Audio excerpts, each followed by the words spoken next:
sound of rain against the dojo windows. That is what I remember most about the night everything changed, not the pain of my bruised ribs, nor the taste of blood in my mouth, but the calm rhythm of raindrops. Nature's message that even in defeat, life goes on. Just had my first real loss, not in a tournament with rules and referees, but in the harsh, ruthless realities of fighting.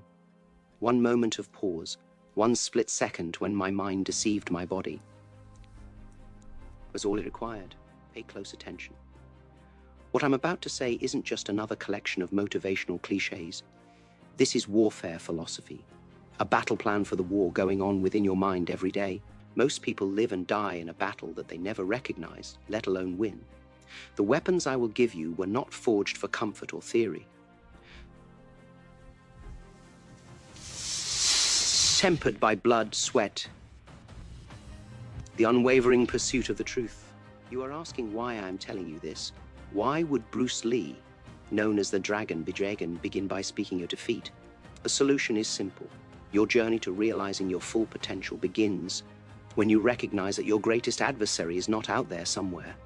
It is gazing back at you every morning in the mirror. The limits you experience right now in your profession, relationships, health, and dreams do not exist in the physical world. They exist only in your head. And what exists in the mind has the ability to modify itself. This reality transformed my life, and it will transform yours as well. I want you to feel something stirring inside you as I speak. Not inspiration or motivation, but recognition. Recognize the power that has always been within you, waiting to be unleashed. Could you sense it? Is there a faint energy coursing through your body right now? That's not exhilaration. It's waking. Before I can show you how to break the chains of your mental prison, you must first recognize the bars. Think back on your childhood. Remember how unlimited your creativity was? How fearlessly did you embrace new challenges? What happened to the child? Society happened, conditioning occurred, fear occurred, doubt, hesitancy, and false constraints gradually obscured your true potential.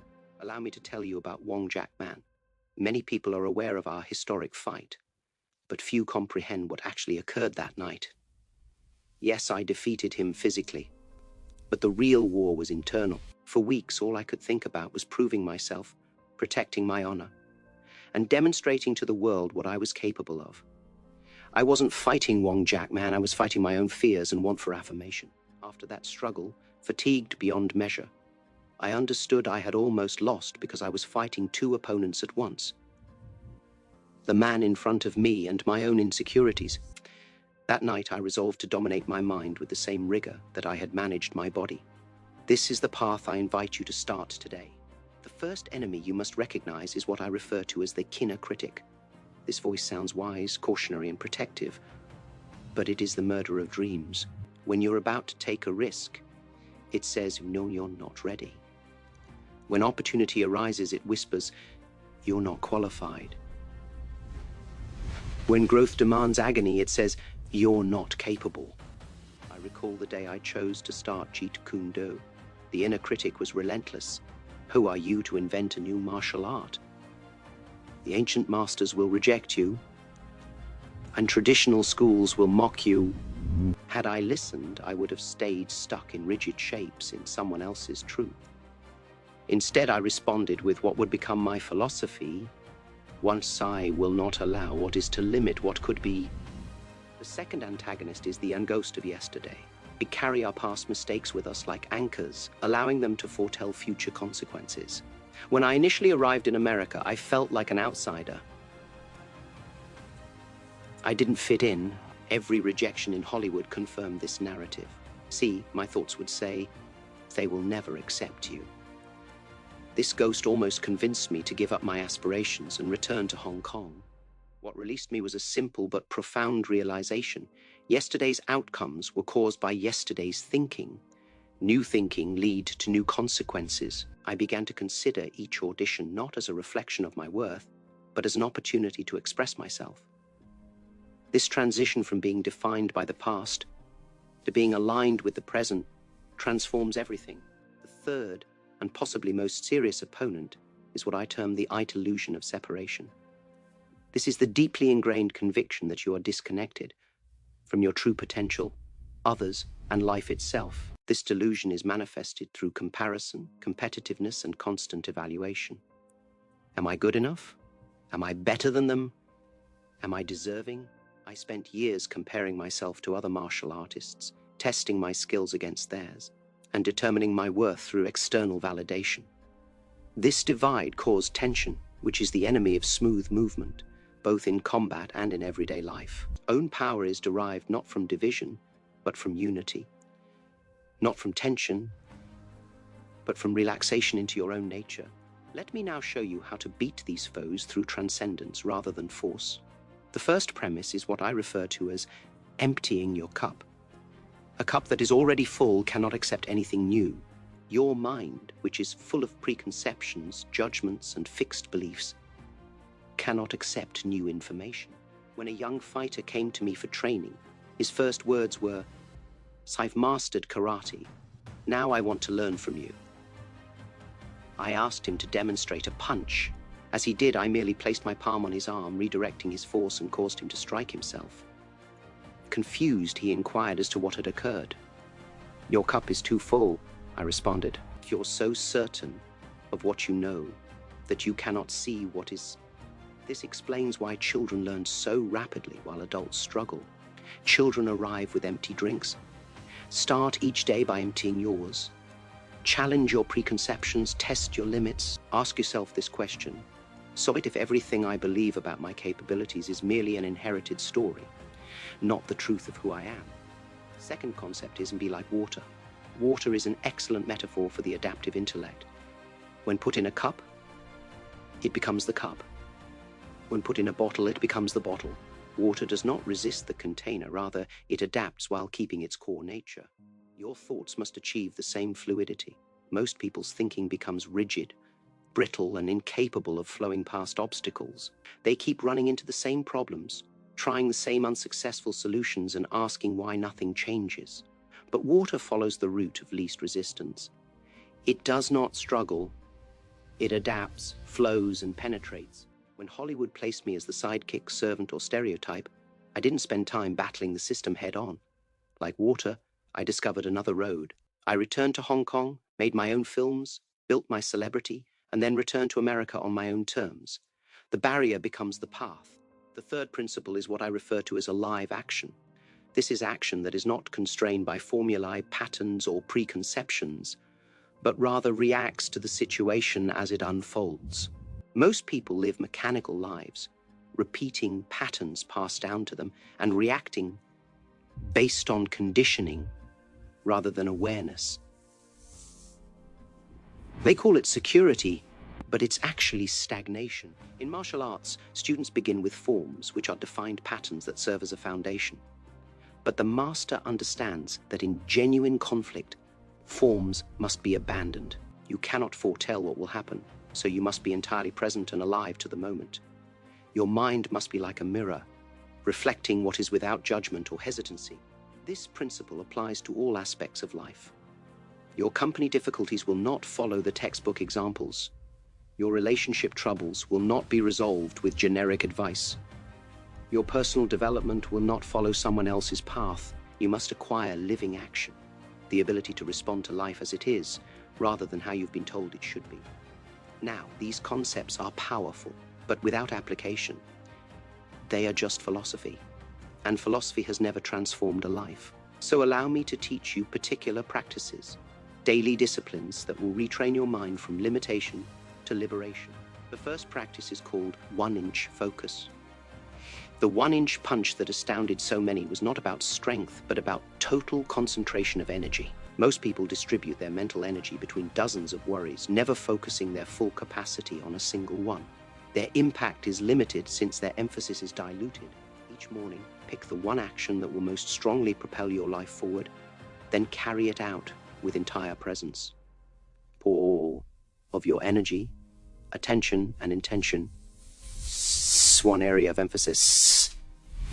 This is not multitasking, it is mastery. When you divide your concentration, you diminish your power.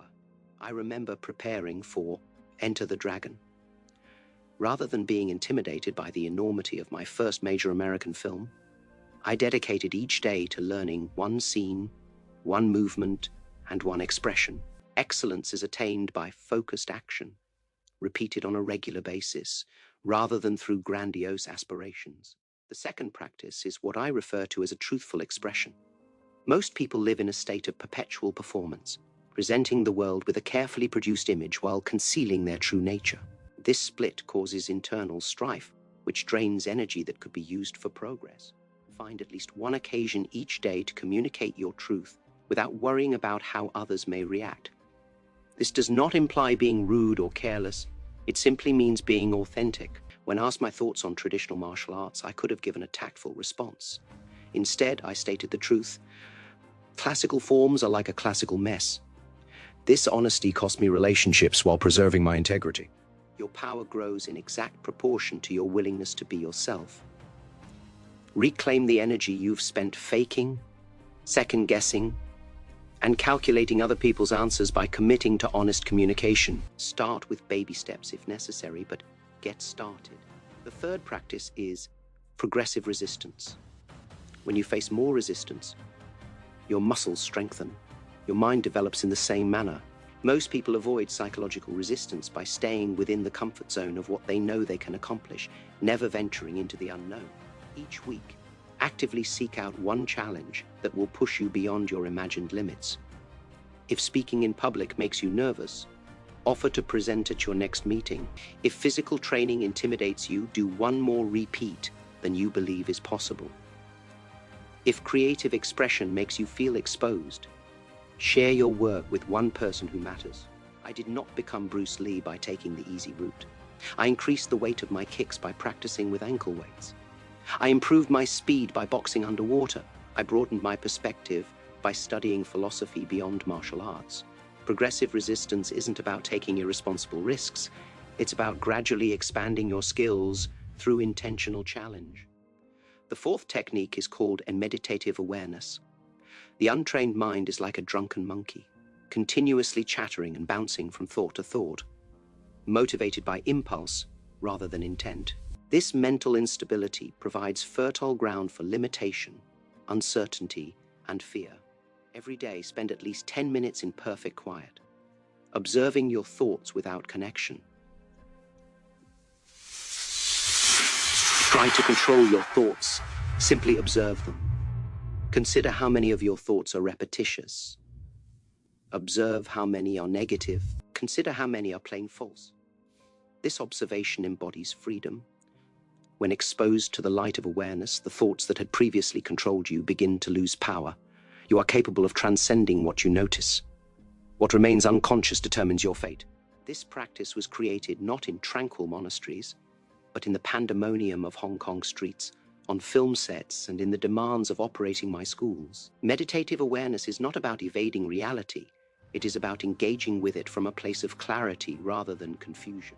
These four practices, 1-inch focus, truthful expression, progressive resistance, and meditative awareness, now serve as the foundation for mental mastery.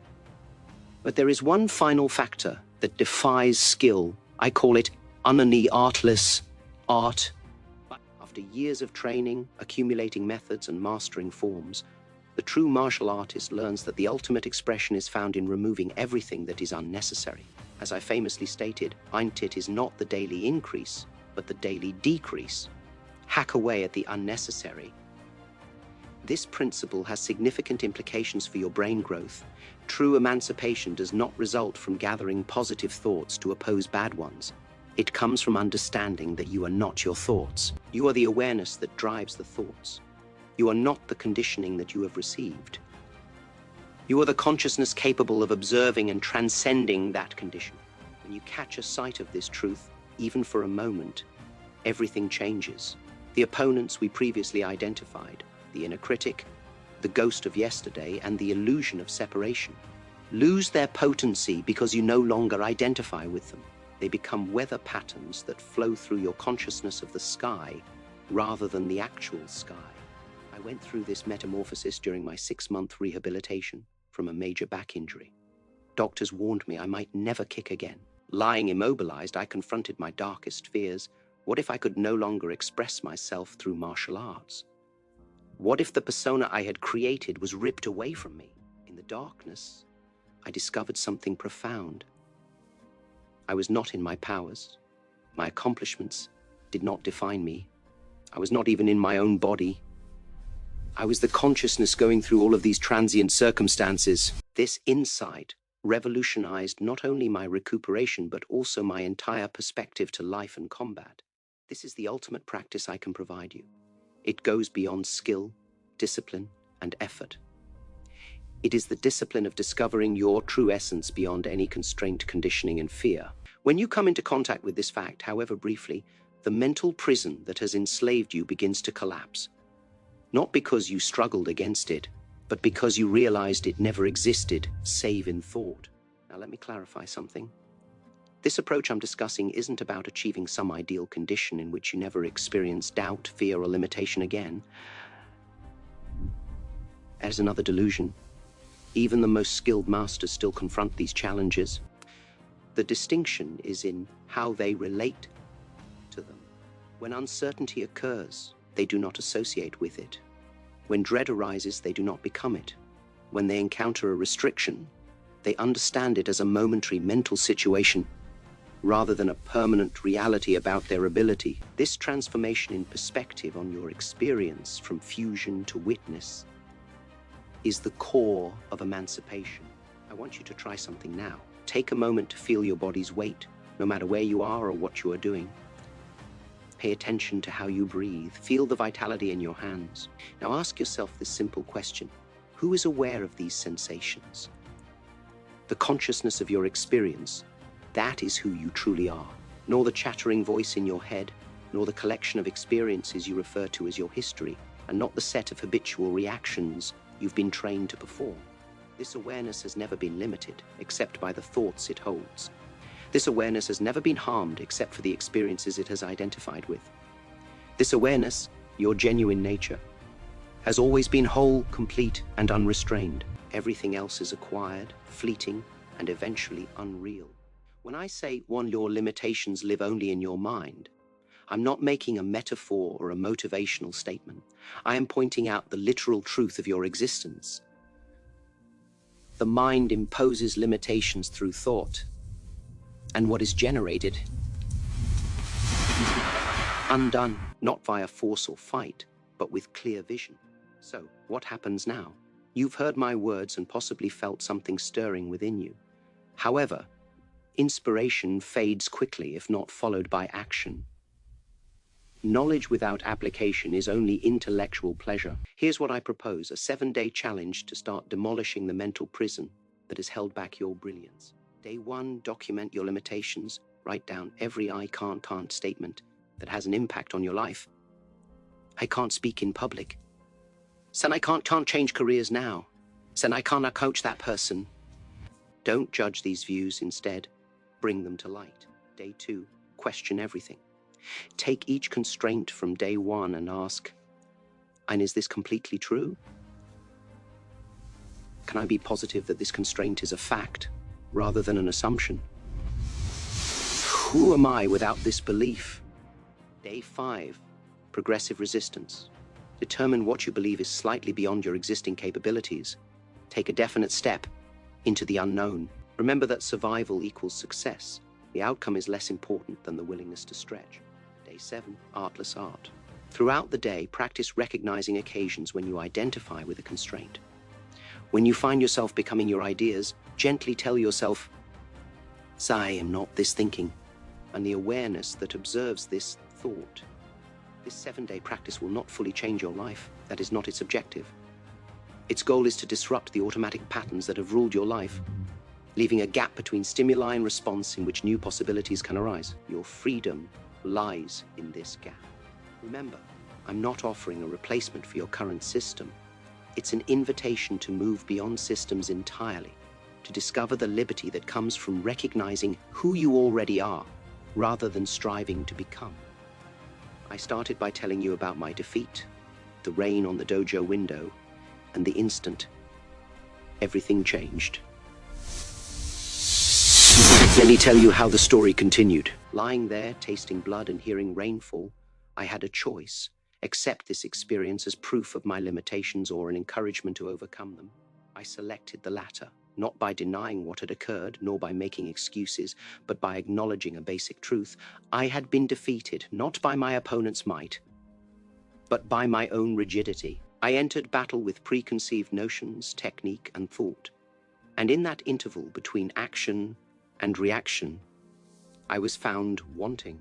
From that point forward, I committed to fluid combat, action motivated not by intellect, but by immediate perception, not by fear, but by freedom, not by limitation, but by boundless possibility. This dedication revolutionized not only my martial arts, but also my entire life. Become like water, my friend. Water does not overcome obstacles, rather it adapts to them without losing its core nature. This is the ultimate lesson. Strive against your limitations, but instead flow around them, not to fight your past, but to just become who you genuinely are. Your limitations exist solely in your head, which is not who you are. It's just a tool you've been using, often unwittingly and ineffectively.